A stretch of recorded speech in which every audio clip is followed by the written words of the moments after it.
So today we are in the company of Desiree Popelka. Hi, Desiree. Hello. So I will let you introduce yourself, Desiree. So my name is Desiree Popelka. I'm a second-year PhD student at EPFL in evolutionary psychology, and my focus in research is on the rise of singlehood in Switzerland from an evolutionary psychology point of view. And then I guess that people are wondering, why is she here? Will she talk about AI? So yes, at some point we will talk about AI in your research, right?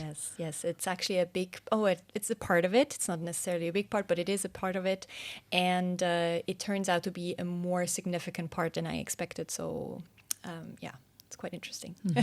Let's first maybe talk about your university career.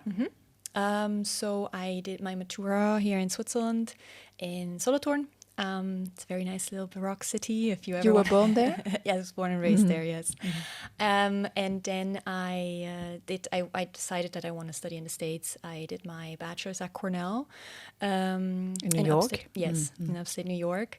And then I moved back. I worked for 7 years at Credit Suisse, and I was a UX researcher. So I was doing really basically interacting with people regarding the app design. How do people, interact with our services that are digital? So it was very much about how people perceive and interact with technology. So also it was financial technology, but still very interesting. And after that, I decided I don't want to do my PhD, and for that I needed to do my master's. So COVID happened, and so that was the perfect time for me to, you know what, I'm going to do a master's. And I did my master's in cognitive science at University of Neuchâtel, and ended up now at EPFL. Continuing my PhD. So let's talk about this research you're doing. What is it exactly about? So I am looking at the rise of singlehood in Switzerland. It's quite difficult to explain singlehood because when you look at the data from the Swiss, Swiss national survey stations, it's mostly on married. So single means unmarried, not necessarily single, living alone, being alone. So I'm very interested in seeing, okay, what is happening for people that they are alone and they want to be alone. So kind of like the voluntary singles. And we see in Europe since 2013, we see a 21% increase in single adult households, so people living alone. It doesn't necessarily mean that they're romantically alone, but they're living alone. We see that. And they choose to be alone. And I mean, that we don't know, but we know that they're living alone. So, but that's the interesting part. It's kind of understanding who are these people and why, what characterizes them in a way, right? And what makes them maybe different versus the ones that are in relationships or seek relationships, right? I'm going to get into it a bit more after. But we see also in Switzerland that this number for people, adult households, like one-person households, has tripled since the 70s. And a household with couples but no children has doubled since the 70s in Switzerland. So this might not be surprising to a lot of people because we see a drop in marital rates, right? We see a drop in birth rates.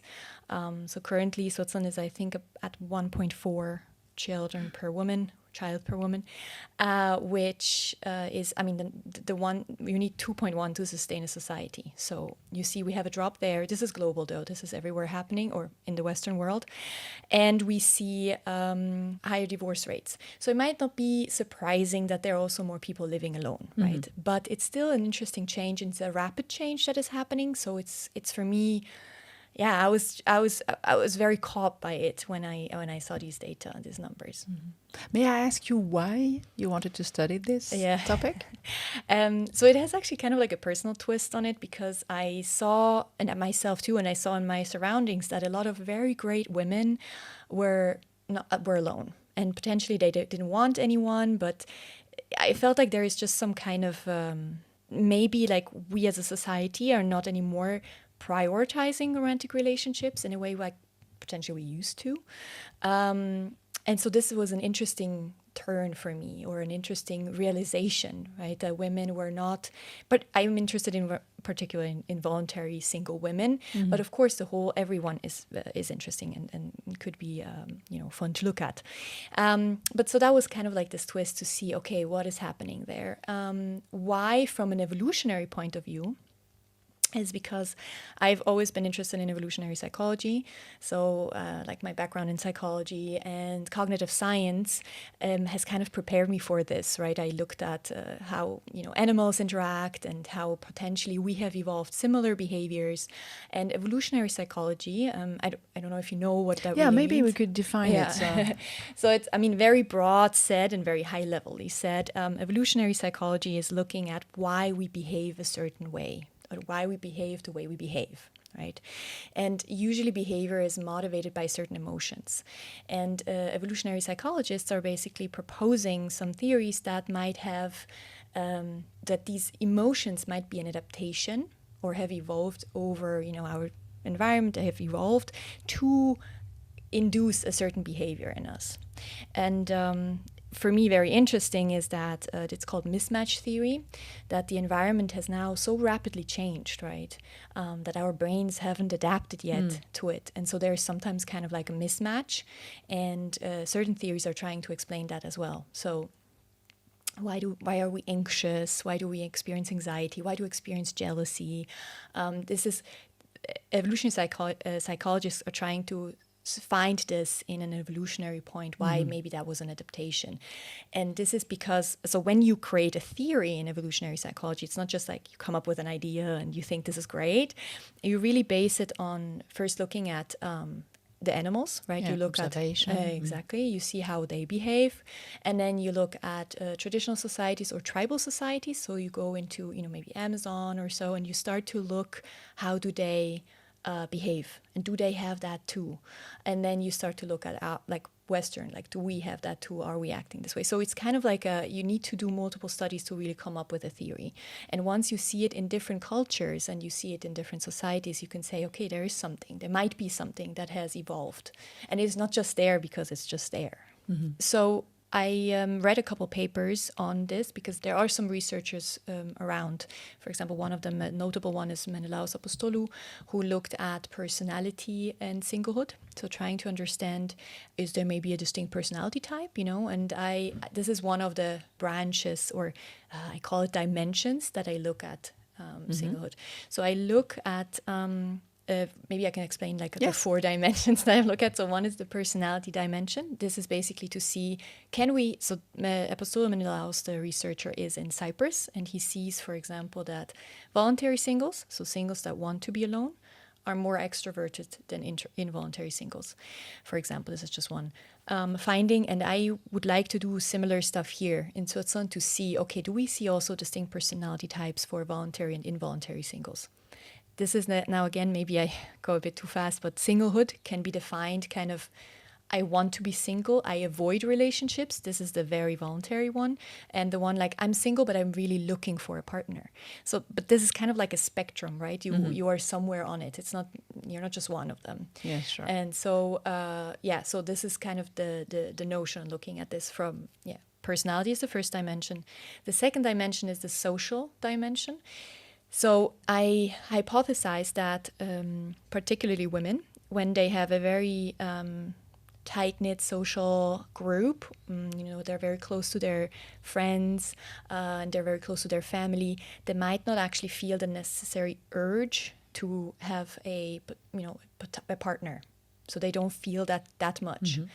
I still haven't tested it. This is just my hypothesis. I don't know if it's true, but I think the social connections does play a very big role. What we see in previous studies is that women, once they hit the age of 40, 45, they tend to be more satisfied and happy with their singleness, so with their singlehood, which could be actually also an evolved adaptation, right? Because and when you were in your reproductive age, you didn't meet anyone. Now you're alone, but you actually really like it. And they have a very vast social life, vibrant. And so they're extremely happy in their life. Yes, but at the same time, we could think that as they have a social life, a rich social life, they have more opportunities to meet people. Yes, exactly. Yeah, so it's interesting. Why? Yeah, it's interesting. So why is it not? But and a lot of them are really... So I did also a survey, but maybe I'll talk about this later. But we see this tendency that they also are actually extremely happy in where they are. So it's interesting to look at that.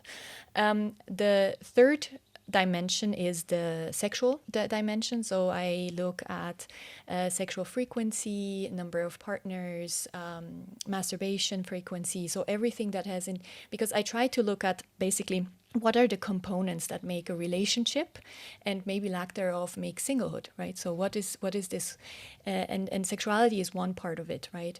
And so I look at that and try to understand, is there any differences between single or people in couples? And then the last dimension is the technology dimension. So because technology has advanced so much, it's really part of our life now, everyday life. How does it affect our relationships or lack thereof?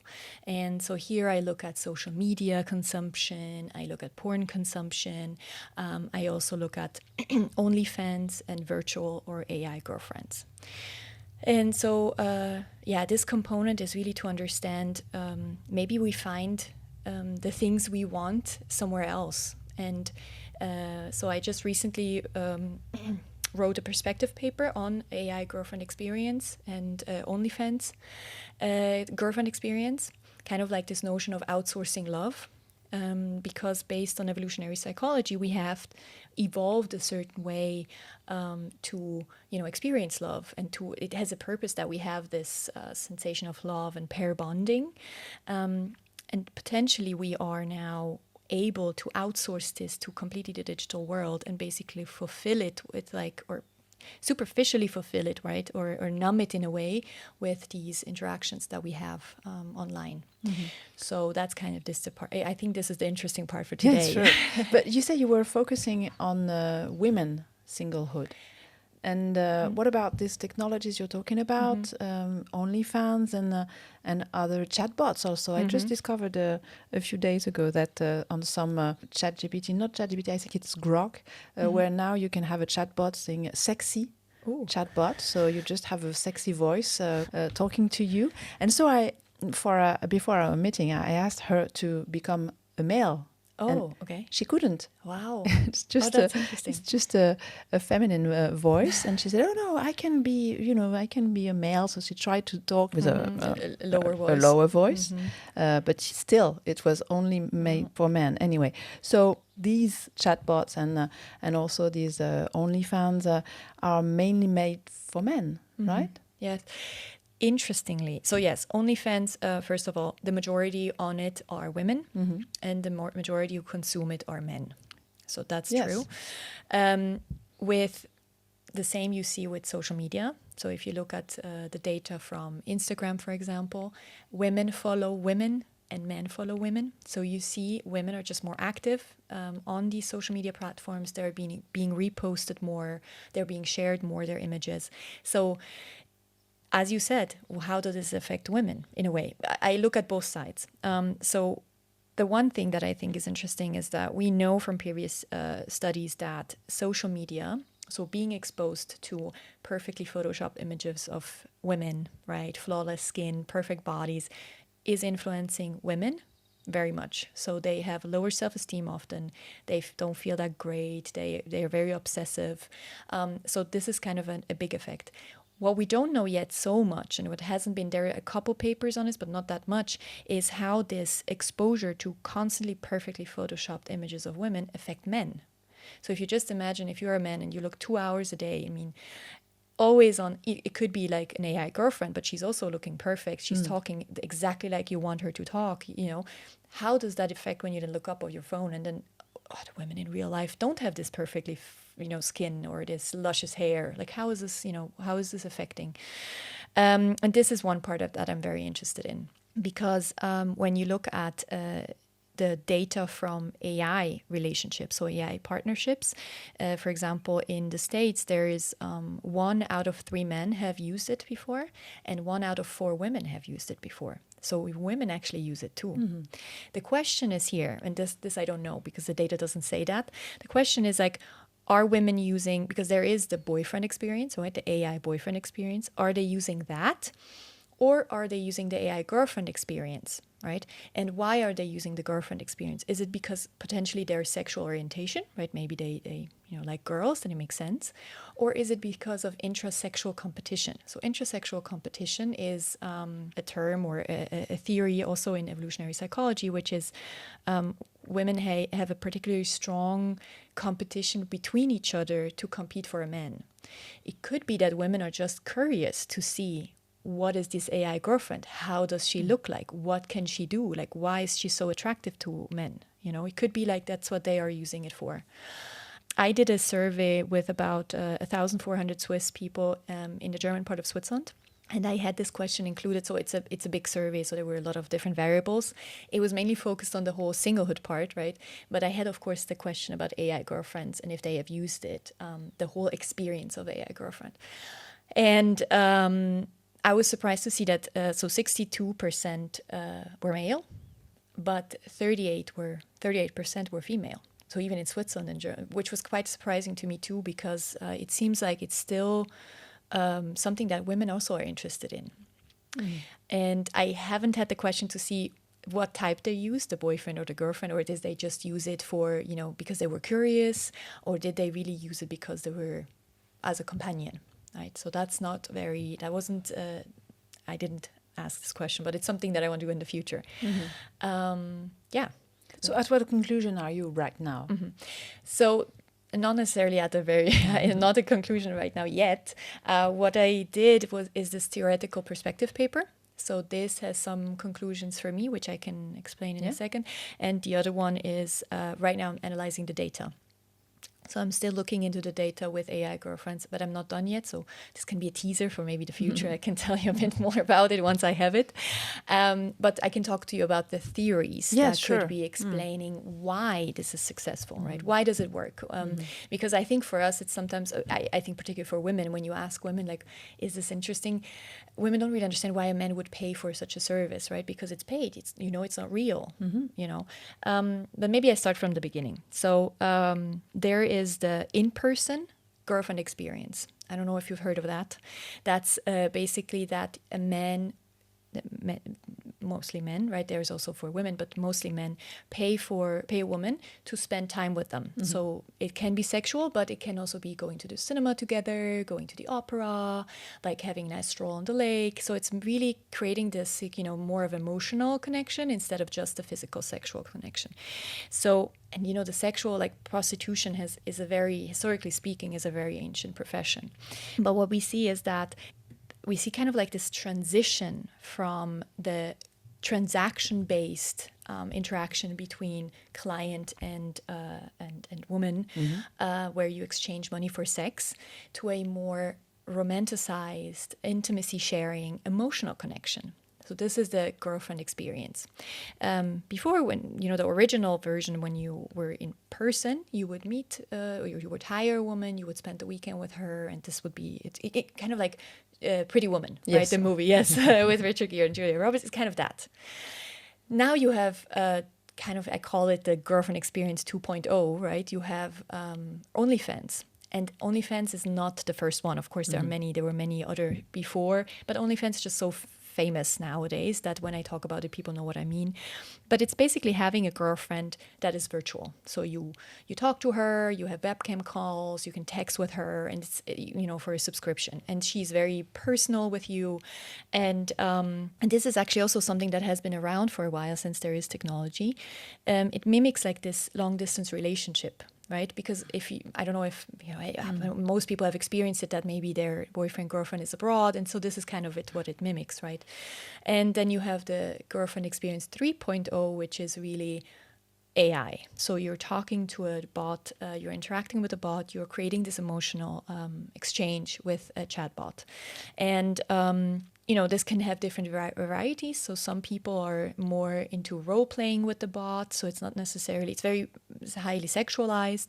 Others are more really about a companion, right? And so you asked me before about how it affects women and men, right?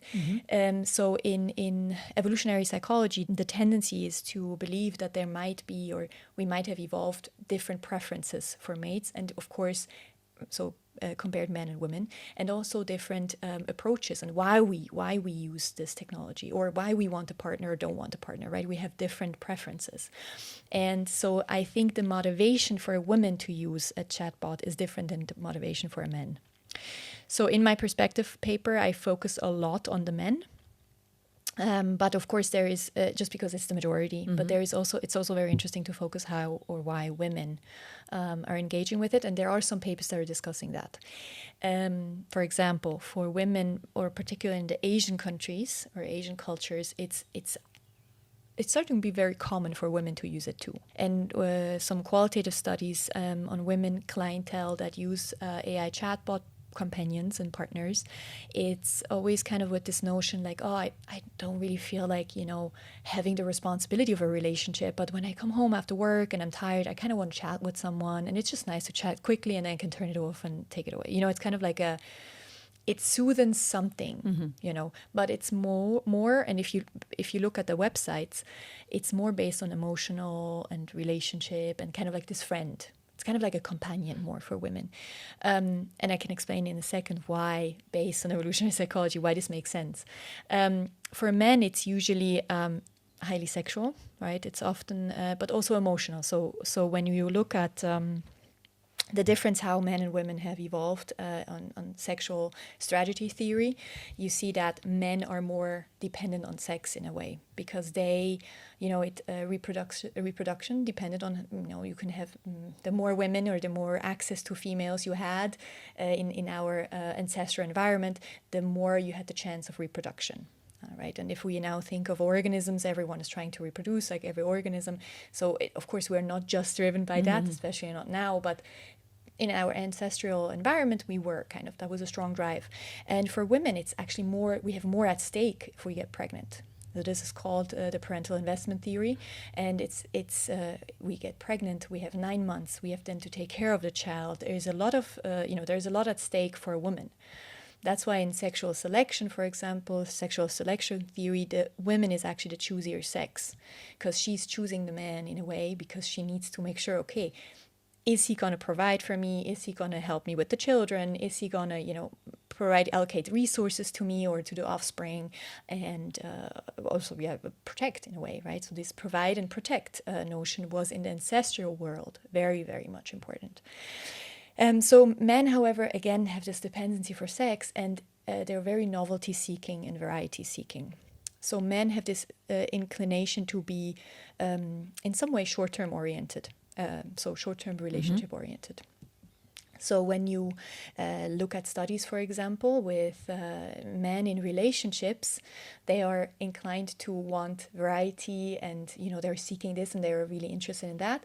And men who are single and don't have a committed relationship, they're actually they seek a committed relationship. So it's kind of like the notion that you want what you don't have, and this you can see in this relationship of men as well, relationship status.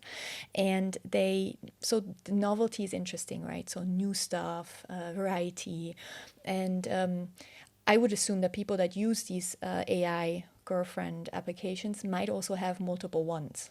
It's kind of like this notion that I can, in a way, it's fulfilling like this notion of variety and novelty, and you can always have a different experience. So that gets kind of like superficially numbed in a way, right? So you don't go out and which is not the case for women. So I think for women, if you look at there is not much data, but if you look at the data that is currently there for women, it's much more about having someone to talk about your day. It's more the pair bonding and social connection, social aspect. Men have that too, of course. So it's not just men, not just like just sex, but women have less of the variety. Again, these are generalizations. I'm sure yes, they're according to evolutionary psychology. Yes, and of course there are also women that want different things. But for women, actually, to pick a man, it meant, or to have offspring, it meant a lot. And you have to think of.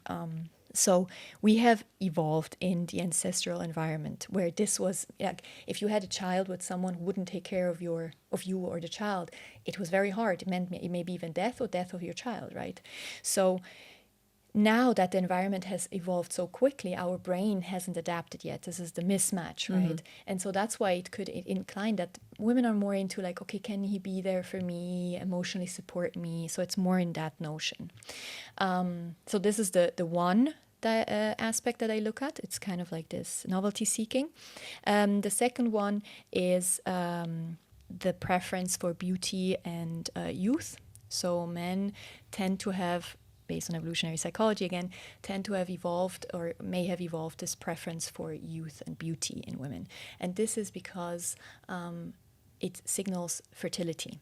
So when there is some studies that look at teenage or adolescent boys, and they have, for example, say that, I favor the 24-year-old woman. It's always between, like in their 20s, 23 to 25. And the 6-year-old man also says that, because that's the peak fertility age. And so men have evolved or may have evolved, right? Some cues that they see in women to see, okay, this is fertility. And this makes sense from an evolutionary point of view, because you were like, okay, if I'm mating, I mate with the person that I can, reproduce with and have like potential offspring with. And so, it's kind of like this youthfulness was something that was important. We also know, and this is actually cross-cultural, that waist to hip ratio is important. So this hourglass figure is not necessarily just something that we see in mainstream media, but it potentially is really signifying fertility. So it's also something that men are inclined to look at. And this is also, it's not something that they do consciously. It's an adaptive, mechanism that we have evolved, or men have potentially evolved. But at the same time, we see a lot of profiles, different profiles now on OnlyFans, and Yes. Sportive women, very skinny women, and Yes. it's much more diverse. Yes, and also that is, of course, a preference, right? But still, the waist to hip ratio, it probably would signify something. Like even a sporty woman has a hip to waist ratio. Even a skinny woman has a hip to waist ratio. It's always like something.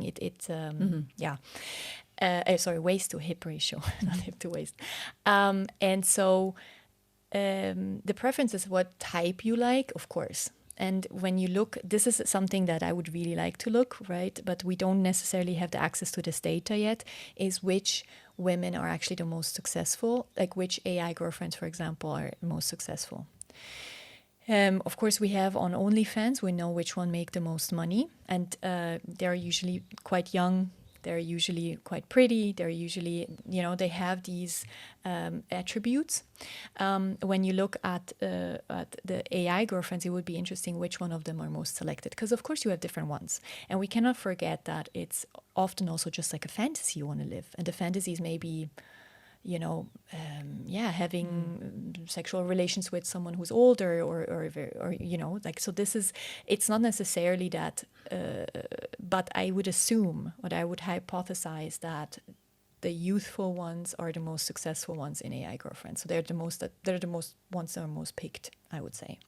But I don't have data on that. So this is something that could be interesting for the future. So what about the consequences on women now? Yes, so that's singlehood. Yes. So when we look at the consequences of women of these AI chatbots, there is not much data on it. So I can't really say what it's doing. What we know, however, that it potentially could harm, right? Because maybe I start from the positive aspects first, like the benefits of these AI chatbots.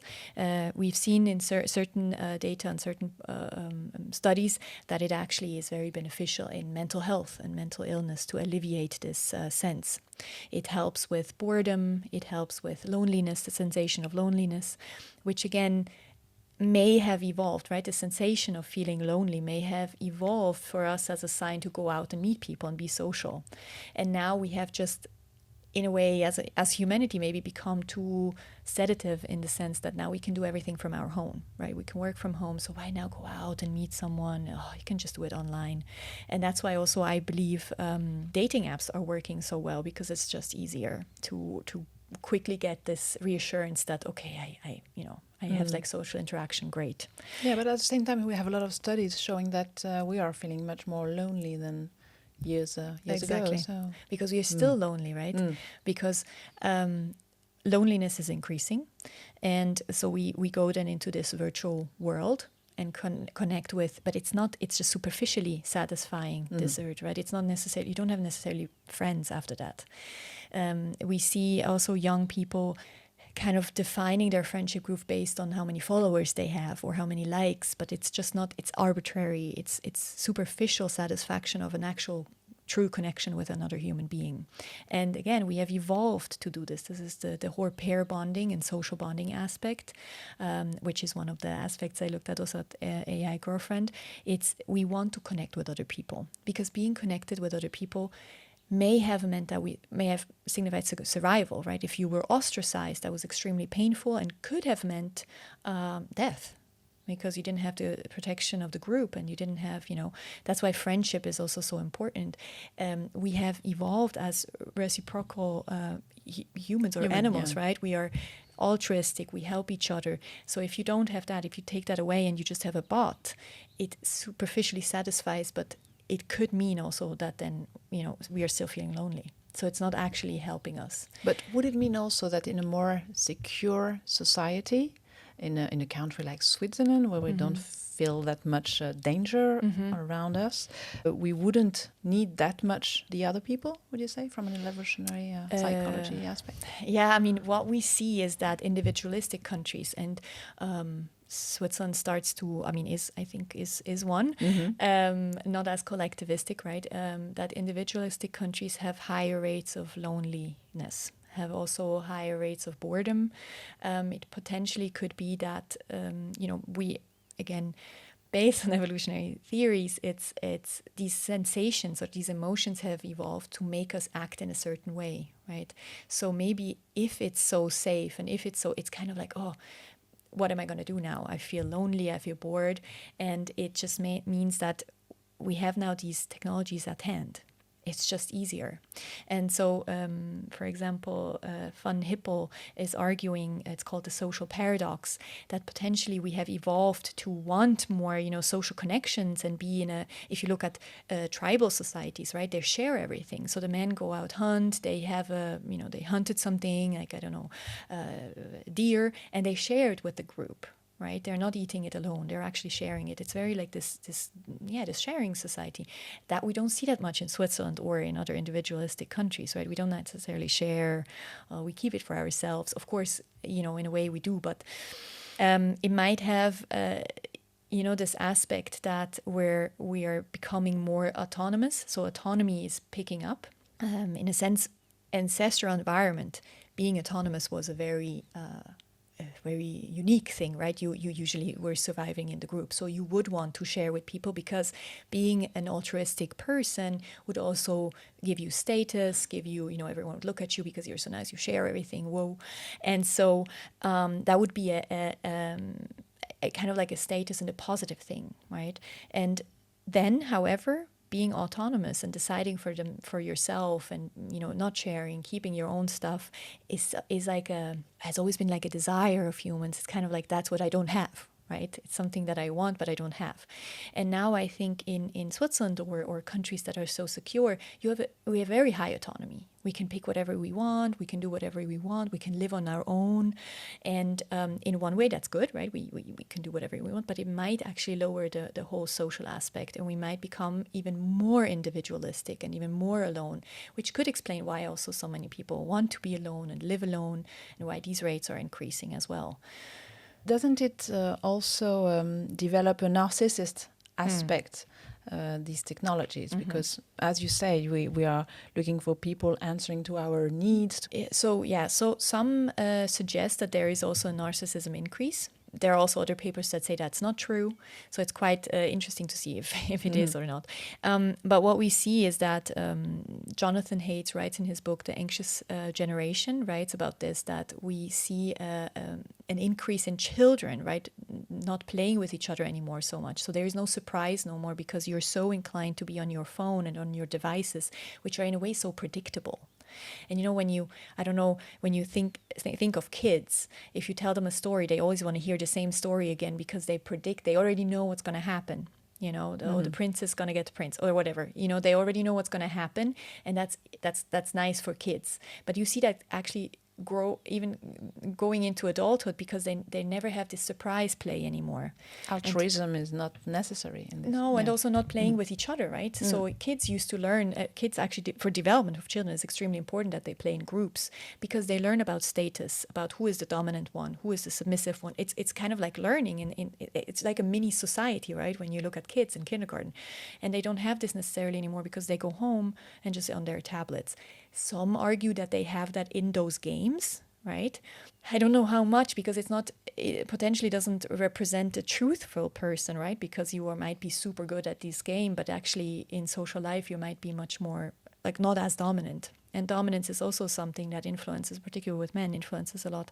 And when you look at narcissism rates, and that's actually one of the hypotheses I have, that people who are engaging a lot in these girlfriend applications, I also think that they might show higher narcissism rates.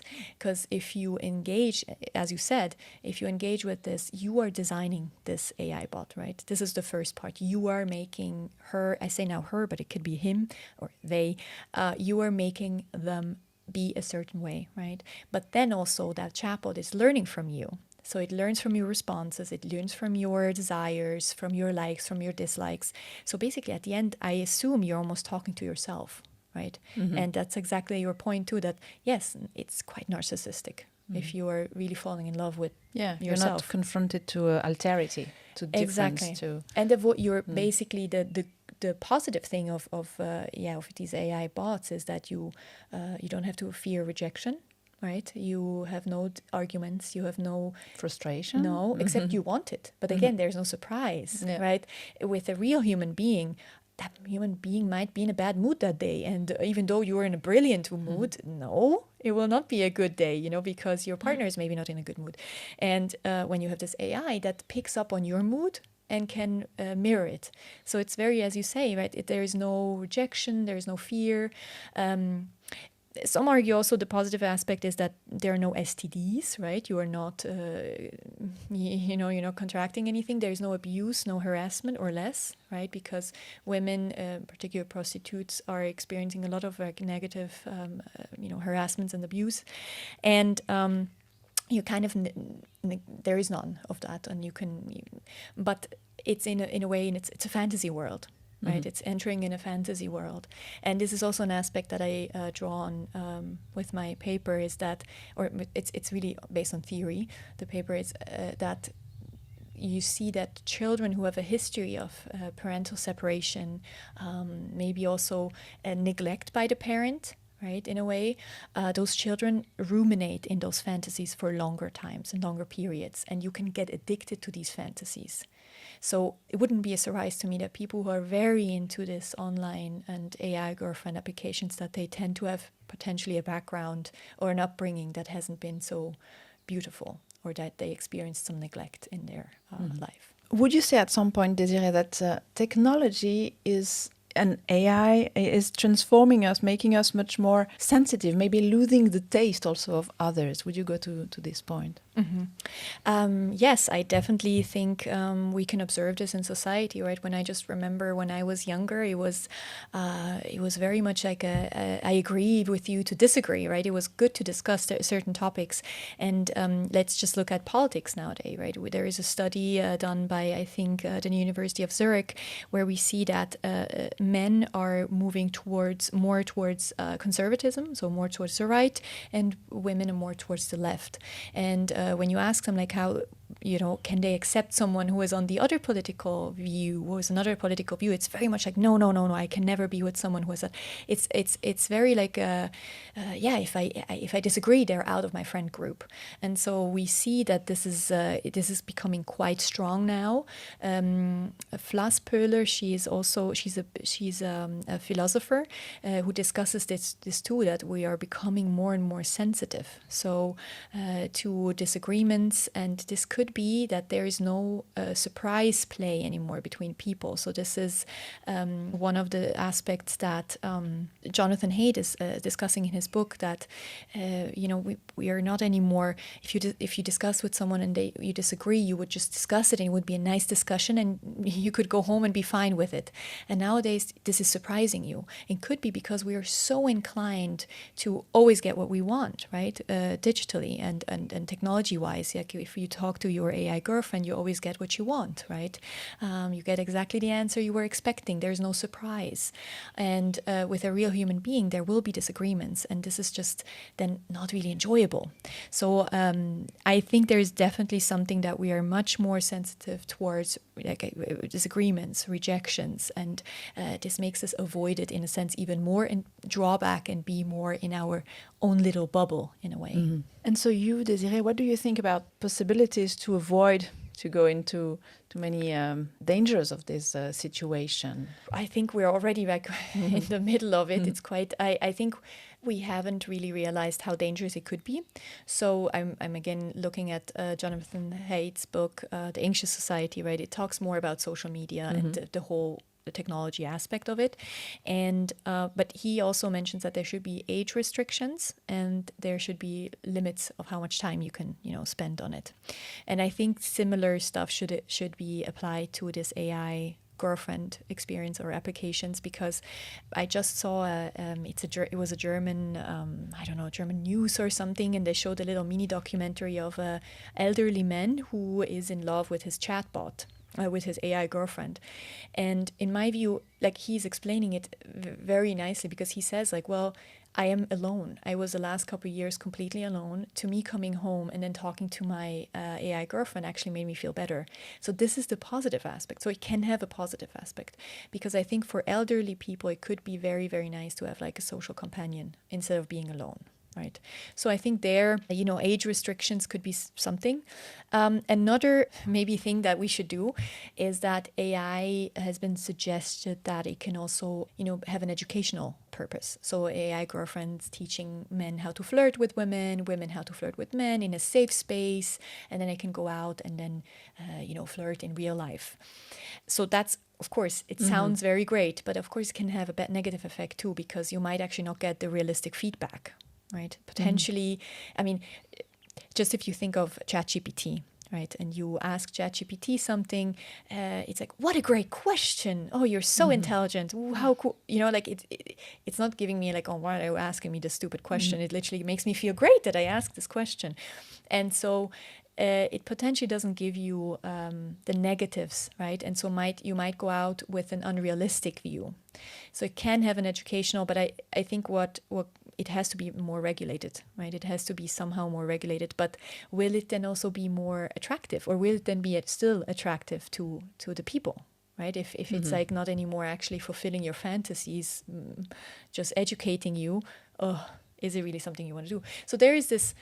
Yes, it's always a question of balance. Yeah, exactly. Yeah. And you, Desiree, what is your daily use of these technologies? So I try to use it as little as possible, because it's very addictive. So of course I use ChatGPT sometimes, but I almost use it as like Google, right? I ask it, instead of asking Google, I ask it quickly, and it gives me all the, information that I need to know. Or for your research, for instance, did you use it? No, actually, not for the research. I use it. Sometimes I use it for, it helps me with data analysis. So if I have a question about how to analyze the data, or I forgot the code in R, I can just look it up on ChatGPT or on Claude. But I use it more as a educational, or like as a kind of like a sparring partner, right? Especially with coding, it can actually teach you stuff too. It explains you stuff. So sometimes it's for me like a tutor in a way, almost. So I do use this technology as more of a educational purpose. But I'm also very aware of it. If I use it, for example, in the past, like let's say I had to write an email or a letter, to someone, right? And I was like, it's really not, I don't really feel like put energy into writing this letter. So I would just type it into ChatGPT and it would spit out like a letter that looks perfectly fine, for the purpose that it is, like canceling, your gym membership or something.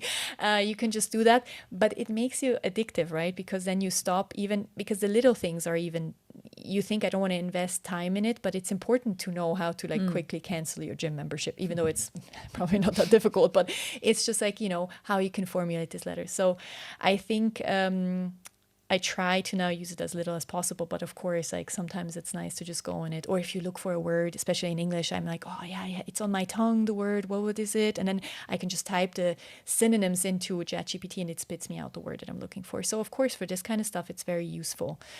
I don't use any AI assistant or companionship, so I can't really, I have tested it for my perspective paper, but I'm not using it as a companion. So I can't really say how successful it is. Mm-hmm.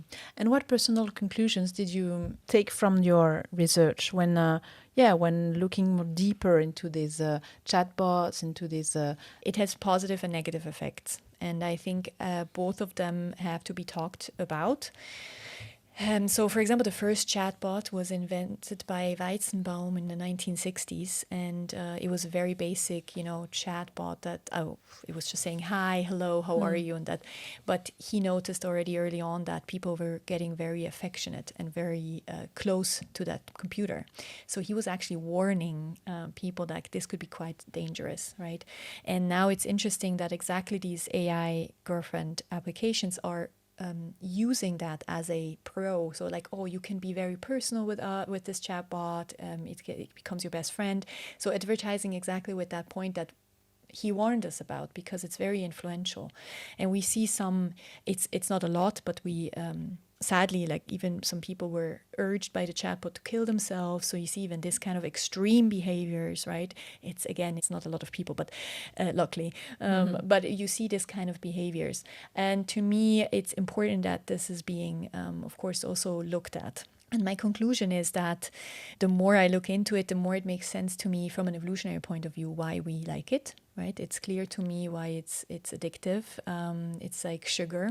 In our ancestral environment, we had a couple berries and maybe honey once in a while. So it was great, right? But now you have sugar everywhere. So of course it's also no surprise that diabetes is rising. It's something that, we have this sugar at every corner and everything is sweet and it's way too sweet. And this is exactly with this as well, right? If you relationships or even sexual intimacy was something you had with a couple people, but it was like your little town or something, and now you can reach other people in different countries. You can have this emotional sexual relationship with a chatbot. So I think our brain just hasn't developed fast enough to grasp the immense impact this can have on us. And so that's why I think my personal conclusion is that more research has to go into it and into how it affects us and our perception of relationships, our perception of sexuality. More research has to be allocated to that. Mm-hmm. But from this point of view, would you say that our brain can adapt at some point and then everything will be all right with this? Yes, I mean, our brain, yes, of course. I mean, I think humanity is adapting to certain things, but I don't know, it's so fast and it's growing and changing. I mean, AI is changing so quickly. It becomes better and better. I don't know if the brain can adapt that fast. I don't think so. I doubt it. I think also, maybe in I don't know how many years, maybe we will be adapted, but then AI will be much more advanced. I think at some point, what potentially could happen is that maybe humanity will reject it. Some people will maybe reject it because and not try not to use it, because also now when I looked at it a bit more deeper. Also, when I looked at my own data, 27% of the people that use it currently, so AI girlfriends, 27% of them are in a committed, fully satisfied relationship. So that's quite almost 1/3, right? So it's quite interesting that they are in a committed relationship and they're actually happy, and they're still using this. So I think it could be a new way of cheating. It could, is it cheating? If you have a chatbot girlfriend, is it really cheating or is it not? So it could redefine our way of what does it mean to be in a relationship and what does it mean to have emotional connections, or is it emotional? Is it just role playing, or how far can you go? And I think we have just not defined these boundaries yet, right, in society. So it's very novel still. And so I think until our brain is adapted to it, I don't think it will. I mean, I'm a bit more pessimistic in that we will adapt that quickly. But yes, of course, if it goes on at some point, yeah, that's how we are, right? But I think, yeah, it's difficult. I don't, yeah. I hope I will have, some data soon that I can, analyze, also that I have analyzed, and I can show a bit more how it looks with the Swiss population, or at least the German part of Switzerland. So yeah. You're asking for people to come and participate to your study, right? Yes, exactly. No. If they, I would love to, but yeah. If they would want to, they could of course participate. I am planning on doing some qualitative interviews with people, also some more data, quantitative data, and then hopefully, I also plan on or would love to work with a AI girlfriend provider to see, but that's just very hard to get this agreement. But I'm working on it, so let's see. Hopefully, in the future. The message is now in this podcast. Yes, exactly. Thank you very much. Thank you so much for having me.